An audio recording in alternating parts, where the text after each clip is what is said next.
Now, one of the big topics now that is health reform.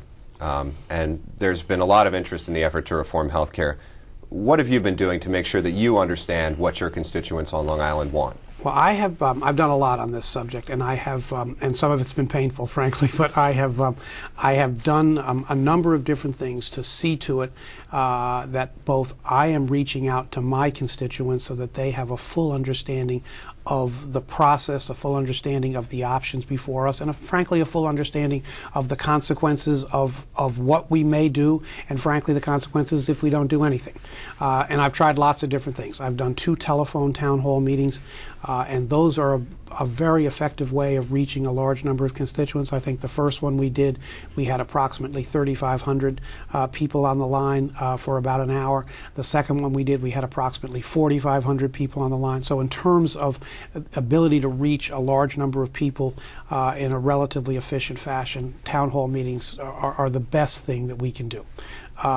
I also did in-person town hall meetings. I did one in Setauket in June, which was the subject of some media attention, and I also did a very large one in Sachem in August, in which we had 900 people, and we also had about 500 people that couldn't get in. And I think, in some ways, the town hall meetings have become more difficult than they were in the past, but in other ways, they are reflective of what a democratic process is about. And we are a country of strong opinions. We are a country of people that want to have a say in our future, as well as should be the case. And so I think these town hall meetings in some ways have contributed to the democratic process. I wish they were going forward in a more civil fashion, but there's a lot of anger and a lot of anxiety in the country, and I think we have to work our way through that, and one of the ways we work our way through that is by sharing knowledge. I think that's important. I've also really found other ways to reach out to constituents. I mean, as you know, a great many of our constituents call our offices or send us faxes or emails or whatever. One of the things I did over the course of the summer, and I'm still doing, is I will pick some letters out at random that we've received or emails, and I'll call the person who sent them, and I'll talk through with them their ideas. I also had a series of one-on-one and small group meetings in my office in quorum throughout the summer, and I'm continuing those. I mean, a week or so ago, I spent a Saturday in which I met with 5 different groups of people, and I think they were each 12 or 15 people per group. And again, we're talking through primarily healthcare, but also other issues that people are concerned about. I find these experiences to be very, very helpful. I feel I've learned a great deal over the course of this rather extended debate on healthcare. I would like to think that my constituents have also had their knowledge base built somewhat as a result of their conversations with me, and I hope these conversations continue. As I've said to all of our constituents, I think it's very important that we reform healthcare, because I think a reasonable person simply has to conclude that what we have now is not working for enough Americans. It's working for some, but it clearly is not working for all, and we need to fix that problem. We also need to get costs under control, or else the costs will not only bankrupt the federal government, they will bankrupt families, and they will bankrupt small businesses and even some large businesses. So we have to get it right. And if taking our time is what we need to do to get it right, then we should take our time. And frankly, we are taking our time. We've been debating health care at length and intensively since for a while now, but certainly since February of 2009.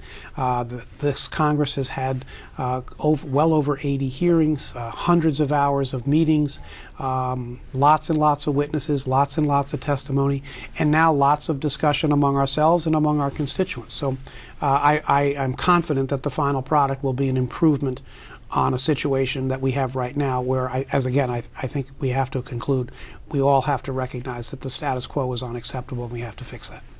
And speaking of consultations with constituents, we have a letter from Roberta in Kings Park.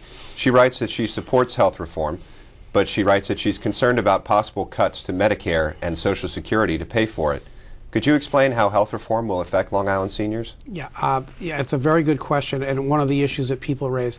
There are no cuts being contemplated to Social Security whatsoever, and the savings that we hope to realize from Medicare are savings that will result from having a better handle on waste, fraud, and abuse within the Medicare system. We spend about $500 billion a year on Medicare.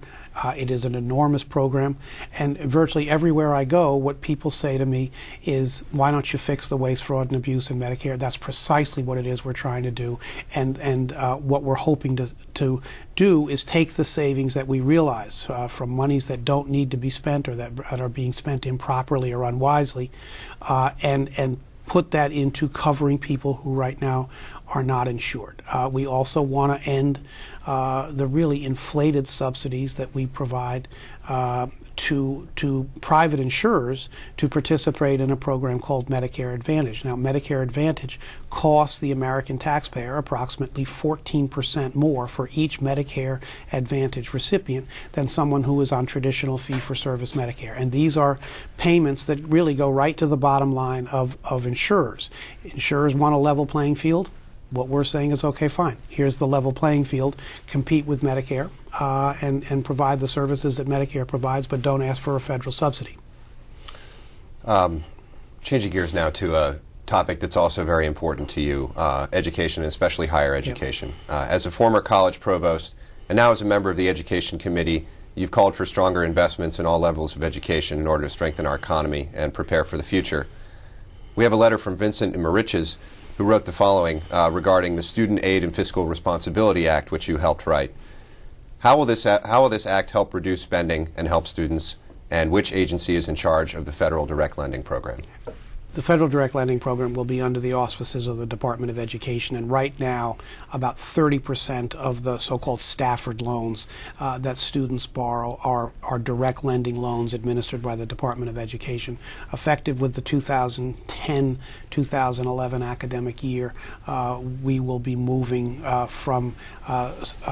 to 100% direct lending, and in the process of doing so, we will save the American taxpayer approximately $9 billion a year in costs that right now we provide to banks and other student loan providers to participate in another loan program, what's called the Federal Family Educational Loan Program. Same terms and conditions as direct lending, same repayment, and in fact the federal government guarantees 97 cents on the dollar if students don't repay their loan. So this is in effect a loan program where we have made the judgment that we don't need the middleman. So we're going to take the savings that we realize from phasing out the FFEL loan program and plow that into increasing the Pell Grant maximum. We're going to increase it by $150 a year to $5,500 a year. We're also going to target or peg the Pell Grant maximum to the Consumer Price Index plus 1%, so that it will go up each year based on the Consumer Price Index so that it will retain its buying power. This is all part of an effort to see to it that students who can benefit from a college education get the chance to go without being encumbered by financial considerations. College is getting more and more expensive, but it's also getting more and more essential for people in order to be able to compete in a very difficult global market and frankly a very difficult national market. We have gone from being number 1 in the world in college going rate to number 6 in the world in college going rate, and one of the big reasons for that is lack of financial access. And we're trying to fix that with this bill, and we're doing it without any new expenditure of taxpayer dollars. And in fact, ultimately there will be a savings of approximately $1 billion a year that will go to reduce the deficit.